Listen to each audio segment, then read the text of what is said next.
ஆண்டவராகிய இயேசு கிறிஸ்துவின் நாமத்தினாலே இந்த வேளையிலே உங்களை சந்திப்பதால் மிகவும் மகிழ்ச்சி அடைகிறேன்.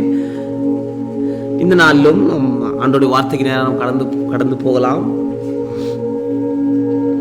ஆண்டோடைய வார்த்தை தலைப்பு இன்றைக்கு இப்படியா இருக்கிறது: நாம் நம்முடைய மன்னிப்புக்காகவும் நம்முடைய சுதந்திரத்திற்காகவும் நாம் ஜெபிக்கிறவர்களாய் நாம் காணப்பட வேண்டும். எனக்கு அருமையான தேவஜனமே, என்னுடைய வாழ்க்கையை மாற்றின ஒரு விஷயம் இந்த ஜெபம். நான் என்னுடைய மன்னிப்புக்காகவோ இல்லை என்னால் மற்றவர்கள் பாதிக்கப்பட்டவர்கள் இருக்கிறார்கள் அல்லது மற்றவர்கள் என்னை மன்னிப்பதற்காகவும் நான் ஜெபிக்கிற ஜெபம் நம்மை சுதந்திரத்துக்கு நேராக அழைத்து கொண்டு போகிறது. என்னுடைய வாழ்க்கையில என்னுடைய காலேஜ் படிப்பு நடந்து கொண்டிருந்த போது அநேக வேளையிலே நான் ஆண்டவர் அநேக வார்த்தைகள் மூலமாக என்னோடு பேசுவது உண்டு. அநேக வரங்கள் மூலமாக எனக்கு ஆண்டவர் அநேக வரங்கள் மூலமாக என்னை ஆசீர்வதித்திருப்பது உண்டு. ஆனால் அந்த வரங்களை என்னால் ஆரம்பிக்க முடியவில்லை, என்னால் ஜெனரேட் செய்ய முடியவில்லை. நான் ஆண்டவரிடத்தில் நான் அநேக தரம் கேட்பது, ஆண்டவரே நான் எல்லாவற்றையும் சரியாக செய்கிறேனே, ஆண்டவர் நான் எல்லாவற்றையும் நான் சரியாக செய்கிறேனே, என்னால் ஏன் இதை செய்ய முடியவில்லை? நான் எல்லாவற்றையும் கற்றுக்கொள்கிறேன். நான் தீர்க்க தரிசனம் எப்படி சொல்வது என்று நான் கற்றுக்கொள்கிறேன். நான் சுகம் எப்படி அளிப்பது என்று உண்மை கொண்டு நான் சுகம் எப்படி அளிப்பது என்று நான் கற்றுக்கொள்கிறேன். இருந்தாலும் என்னால் ஏன் அதை செய்ய முடியவில்லை?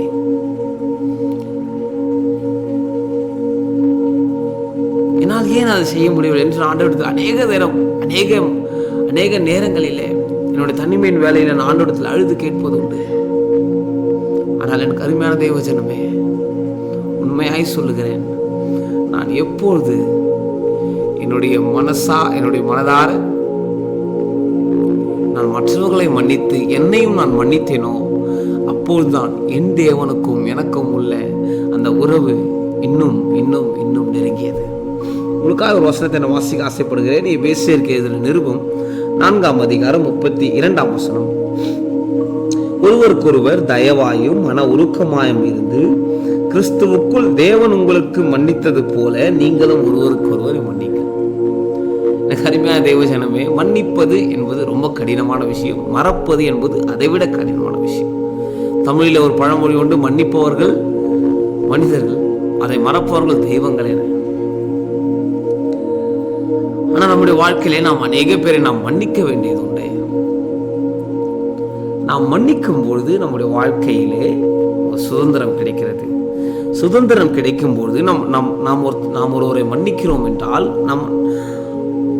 அவர்களை பற்றி நாம் சுமந்து கொண்ட எல்லா நினைவுகளும் எல்லா அழுத்தங்களும் அதை வெளியாகி விடுகிறது. அதனால் அந்த இடம் காலியாகுகிற பொழுது பரிசுத்த ஆவியானவர் அந்த இடத்துல நிரப்பி விடுவார்.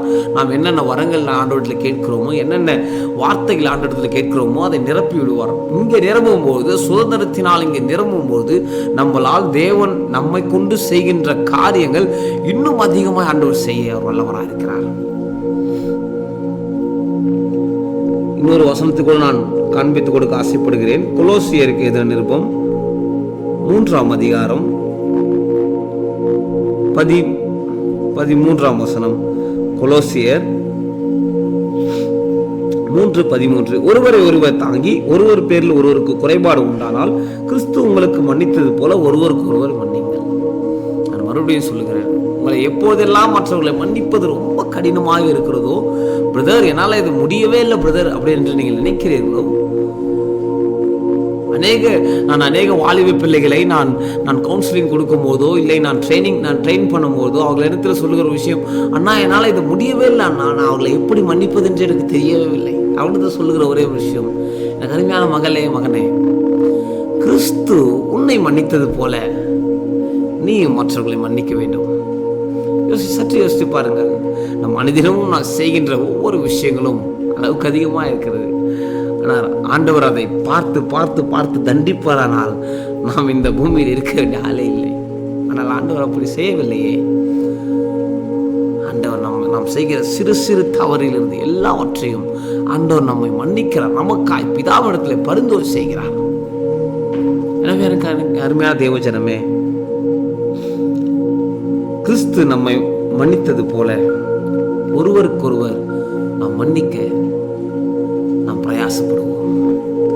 மன்னிப்பு என்பது மிகவும் கடினமான விஷயம். ஆனால் அது ஆண்டவருடைய வார்த்தையை கொண்டு ஆண்டவரோடு கூட நாம் செய்யும்போது அது மிகவும் சுலபமாகி விடுகிறது.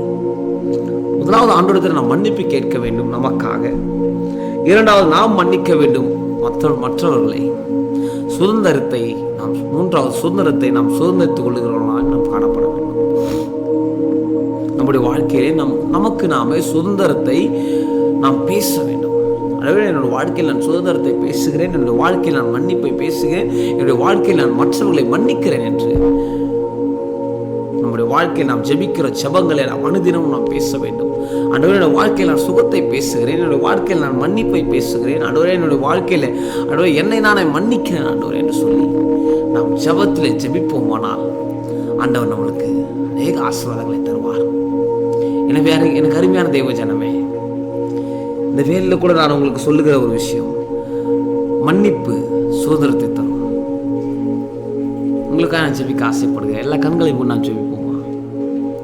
பரிசுத்தம் கிருபையும் இரக்கமும் நல்ல தகப்பனே, ஆசீர்வதிக்கப்பட்ட அந்த நல்ல வேலைக்காக நன்றி செலுத்துகிறோம்.